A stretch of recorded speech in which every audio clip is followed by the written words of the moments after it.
Now it says it's recording. Hey folks, this is Butler from the North Carolina Industrial Hemp Association, and we continue with these interviews to educate all the folks in the hemp industry supply chain. We're very pleased to have our good friend Volker from Avazyme, who's been really embedded in the program since the beginning. So Volker, take me back a little bit, because you have an extensive agricultural background. What led you into becoming the state live for North Carolina, but really led you into testing within the hemp industry?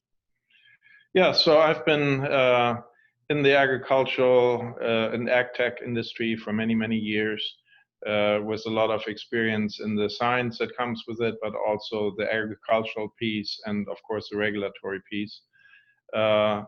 We chose to open Avazyme as an agriculture and food testing laboratory here in North Carolina a little over 5 years ago, because really North Carolina is a hotbed for, some even say, the center of the universe for ag tech research, and it's really a good place to be for that. A lot of exciting research happening here in private industry, but also in the universities, in even the state. North Carolina Department of Agriculture is doing some amazing research. And so it's been a great place to be. And we've been with the hemp program right from its start as a pilot program here in North Carolina, and supporting hemp growers and hemp researchers throughout the state and beyond. So tell me about some of the things you're seeing now, Volker, and some of the samples as opposed to when we started our program 3+ years ago. Some of those first-year planters, some of the things you're seeing that they could look out for.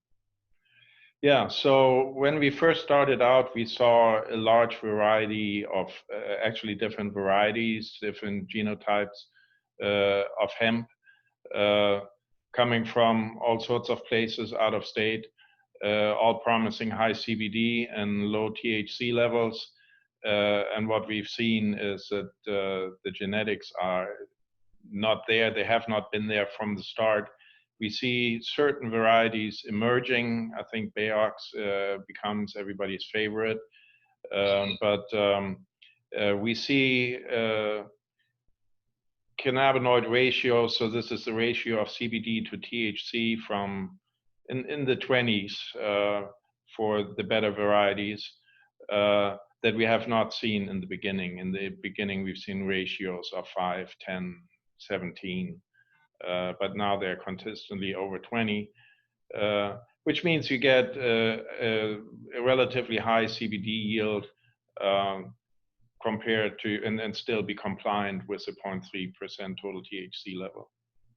And something that you and I have talked about extensively is you've really had to educate some of those planters, growers out there about properly drying. Yeah. Because then we can see some mycotoxins and other things show up on the sample that wouldn't show up, at harvest time, but yet with improper drying, things can appear too. Yeah, so that's the other piece we are seeing. We do see contaminations in the hemp biomass that the hemp either picked up in the soil or while it was growing out in the field from environmental factors. We see pesticide residues on occasion, and then of course the question is always, how did they get there? And then we see, of course, a lot of these contaminants concentrating in the extraction process. So, and then soil testing too. Yeah, very important from some of those folks that have bought a piece of land or taken over a piece of family land that could have been farmed differently in the past. To be sure, and we see a lot more soil testing now, especially since some of the larger players are entering the market, who are already telling their farmers that they have under contract what quality parameters they are looking for, and they request that the farmers test the soil and the irrigation water for heavy metals and pesticides before they even start. So what about that testing regimen, that schedule? If I'm a first-time planter and I say, how often should I test? Is there just something that you suggest to the grower of what kind of standard they should follow? So the heavy metals and pesticide testing really at the beginning, before you even put the crop in the ground, And then you really don't have to worry about that until harvest time. What you have to test prior to harvest is your cannabinoid levels.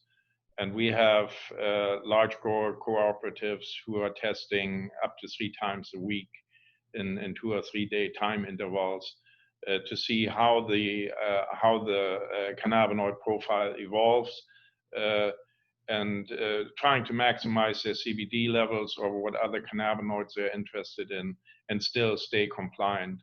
And when they reach the point where they're getting close to the compliance level of 0.3, they just harvest the crop. And you're big on quality control too. Let's touch on that, because you got to maintain that level of excellence in every step of the testing process, right?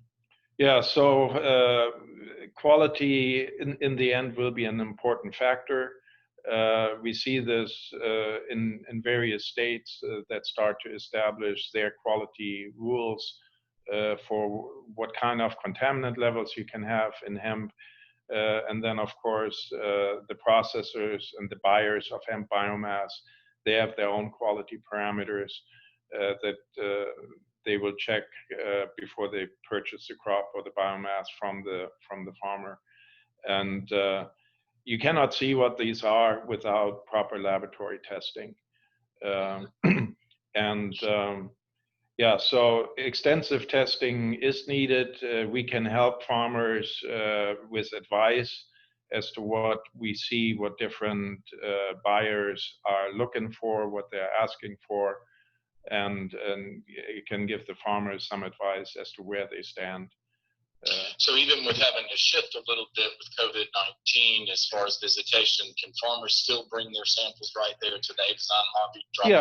Yeah, we have some new procedures in place. We try to minimize close distance interaction, but we have a table set up in our lobby where folks can drop off their samples and also talk to somebody if they have questions or if they need help filling out their forms and figuring out which tests they need at that point in time. So, and is the best place to reach you guys online, Volker, at avazyme.com?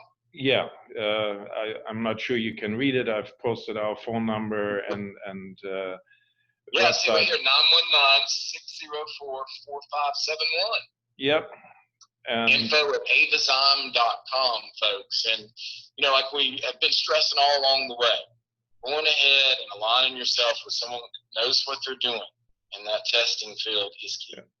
And Volker, we appreciate everything you've done for our program from the beginning, and as you've grown as a lab and been there for so many folks. And thank you for your friendship too, and your support of the association. And so once again, folks, it's Volker Bornemann, from the CEO of Avazyme. They're out there to help you, and you can find them at avazyme.com or 919-604-4571. Thanks so much, Volker, and I look forward to seeing you soon, in person soon, all right? All right. Thanks, Blake. Thanks so much. Stay well.